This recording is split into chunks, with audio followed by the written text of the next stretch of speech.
एक लाडली बेटी थी। दहेज प्रथा पर कहानी। सेठ मदनलाल शहर के प्रसिद्ध और सबसे धनी व्यापारी थे। उनके यहाँ नौकर चाकरों की पूरी टोली रहा करती थी। भगवान की कृपा से उनके घर लक्ष्मी धन वर्षा करती थी।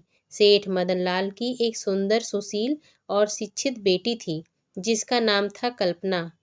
कल्पना अपने माँ बाप की इकलौती संतान थी, इसीलिए लालन पालन में किसी प्रकार की कमी नहीं हुई।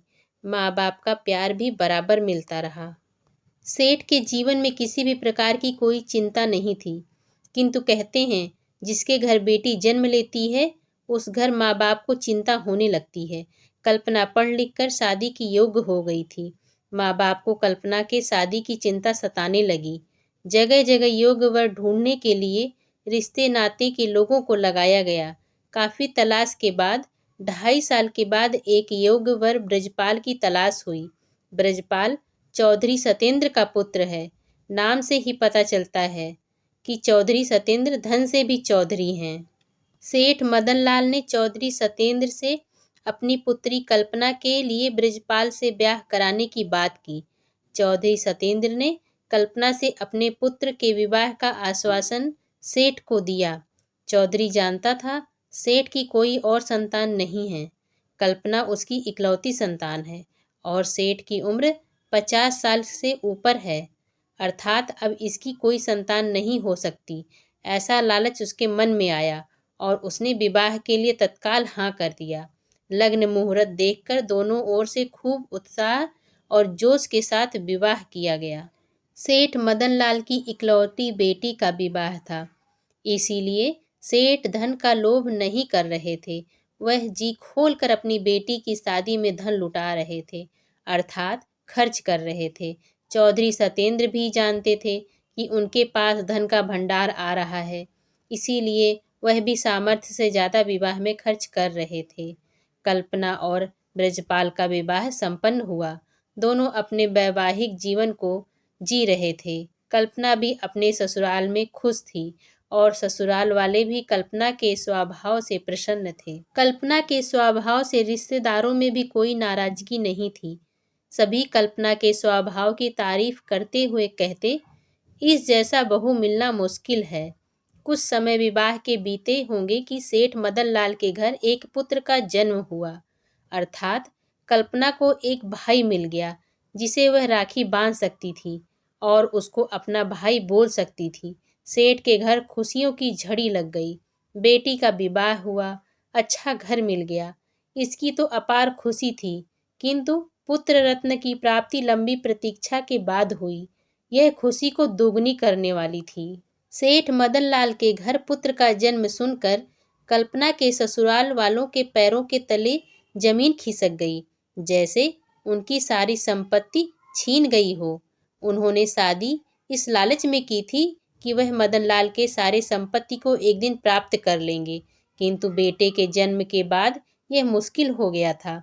भाई के मिल जाने से कल्पना के जीवन में खुशियां आनी चाहिए थी, किंतु यह उसके लिए दुख का कारण बन गई। सास ससुर पति सभी अब कल्पना को दुख देने लगे और उसे प्रताड़ित करने लगे। दहेज और धन के लालच में कल्पना को मारते पीटते और दिन दिन भर भूखा रखते, किंतु कल्पना के आदर्श इतने ऊंचे थे, उसने अपने माता पिता को इस यातना और कष्ट के बारे में भनक तक नहीं लगने दी। सेठ कल्पना से मिलने और अपने बेटे की छठी अर्थात नामकरण संस्कार में निमंत्रण देने के लिए खुशी खुशी ससुराल पहुंचे। चौधरी और ब्रजपाल सेठ को देखकर असमंजस में पड़ गए कि वह कल्पना से कैसे मिलवाएंगे। सेठ सभी घटना को जान जाएगा और हमारे विरुद्ध कार्यवाही कर सकता है। तत्काल उन्होंने निष्कर्ष निकाला और कल्पना को समझा दिया कि किसी भी प्रकार की बात अपने पिता को बताई तो अच्छा नहीं होगा। अनेकों प्रकार की धमकियां देकर कल्पना को उसके पिता से मिलवाया गया।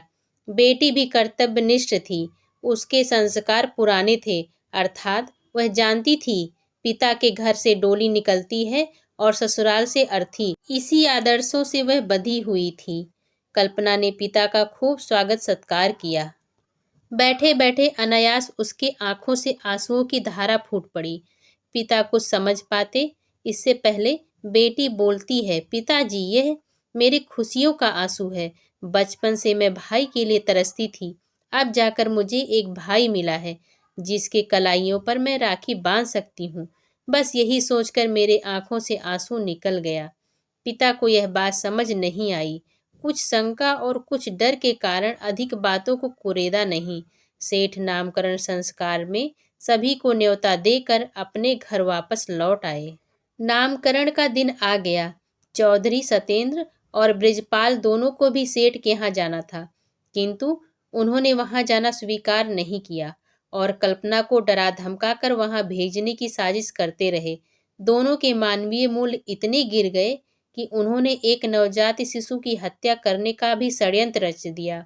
उस षड्यंत्र को पूरा करने के लिए किसी और का नहीं, कल्पना का ही प्रयोग करना चाहा। ब्रजपाल कल्पना की पिटाई करते हुए कहता है, या तो तू सदा सदा के लिए अपने मायके चली जा या अपने भाई का गला दबाकर हत्या कर दे, जिसके बाद उसकी सारी संपत्ति हमारी हो जाएगी।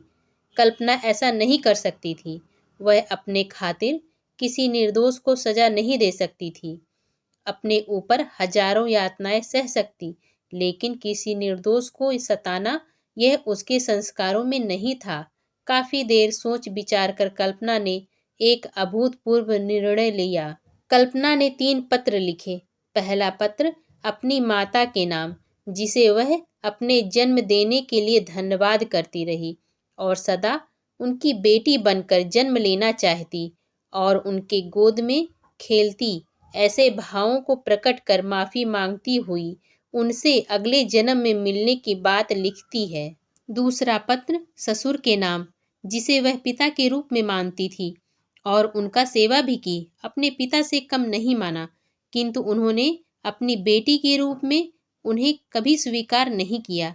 इसके लिए वह अपने को ही दोषी मानती है और अपने ससुर से माफी भी मांगती है कि अगले जन्म में मैं फिर एक अच्छी बहू बनकर आपके सामने आऊंगी। तीसरा पत्र अपने पति ब्रजपाल के नाम लिखती है, जिसे वह पति के रूप में भगवान की प्रतिमूर्ति मानती थी और अपना सर्वस्व न्यौछावर कर उनकी सेवा करती थी, किंतु फिर भी उन्होंने नहीं अपनाया। पति पत्नी का संबंध 7 जन्मों के लिए जुड़ जाता है, इसीलिए वह इस जन्म में छोड़कर जा रही है, किंतु अगले जन्म में वह फिर उन्हें पति के रूप में प्राप्त करना चाहती है।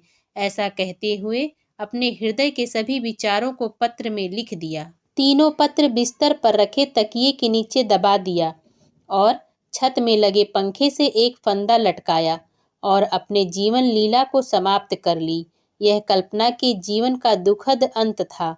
चौधरी सतेंद्र के घर बहू की मृत्यु पूरे गांव में फैल गई थी। सेठ मदनलाल को भी अपनी बेटी के न रहने की सूचना मिल गई थी। थाना पुलिस चौधरी ब्रजपाल और सतेंद्र के घर मौजूद थी। सघन तलाशी और पूछताछ के बाद भी किसी प्रकार की कोई जानकारी नहीं मिल रही थी। महिला कांस्टेबलों ने कल्पना के शरीर को नीचे उतारा और उसके कपड़े ऊपर करके देखा तो उसके शरीर पर हजारों काले काले दाग थे, जो ब्रजपाल और सतेंद्र ने पिटाई के दौरान दिए थे। पुलिस सारा मंजर समझ रही थी। चौधरी ब्रजपाल और सतेंद्र के हाव भाव भी बदले हुए थे। पिता ने भी बताया कि जब मैं मिलने आया था तो बेटी रो रही थी, किंतु उसने कुछ बात बताई नहीं थी। मुझे शंका है कि बेटी के पति और ससुर ने ही इनकी हत्या की है। बस क्या था, ब्रजपाल और चौधरी सतेंद्र को पुलिस ने गिरफ्तार कर लिया और कमरे की छानबीन की गई। तकिए के नीचे रखे तीनों पत्र को पुलिस ने बरामद किया और उसमें लिखी हुई सभी बातों को पुलिस ने सबके सामने पढ़ा, जिससे ब्रजपाल और चौधरी सतेंद्र के सभी यातनाओं का उजागर हुआ। गांव मोहल्ले सभी कल्पना के स्वभाव से परिचित थे और ब्रजपाल तथा सतेंद्र के स्वभाव से भी। गांव वालों ने भी ब्रजपाल और सतेंद्र के सभी राज खोल दिए। पुलिस ने कानूनन ब्रजपाल और सतेंद्र चौधरी को गिरफ्तार किया। कोर्ट कचहरी हुई, जिसमें ब्रजपाल को मुख्य साजिशकर्ता माना गया और उसे आजीवन कारावास की सजा सुनाई गई। चौधरी सतेंद्र को इस घटना में शामिल और साजिश में सहयोगी मानते हुए 9 वर्ष की सश्रम कारावास की सजा सुनाई गई। इस घटना से यह सीख मिलती है कि लालच में किस प्रकार ससुराल वालों ने अपने बहू का अनादर किया, उसकी पिटाई की, किंतु इस घटना के प्रभाव में केवल कल्पना नहीं आई, अपितु कल्पना के साथ बुरा बर्ताव करने वाले भी बुरे दंड को भुगतने के लिए अपराधी हुए। इससे एक बेटी का सब कुछ उजड़ जाता है, वहीं दो परिवार बिखर भी जाते हैं। दहेज के प्रति समाज का नजरिया बदलना आवश्यक हो गया है, नहीं तो कितनी और बेटियों का घर उजड़ेगा। वह बेटी हमारी और आपकी भी हो सकती है। इस कहानी को लिखा है निशिकांत जी ने। अगर आज की कहानी आपको पसंद आई हो तो मेरे चैनल को लाइक, शेयर एंड सब्सक्राइब जरूर करें। धन्यवाद।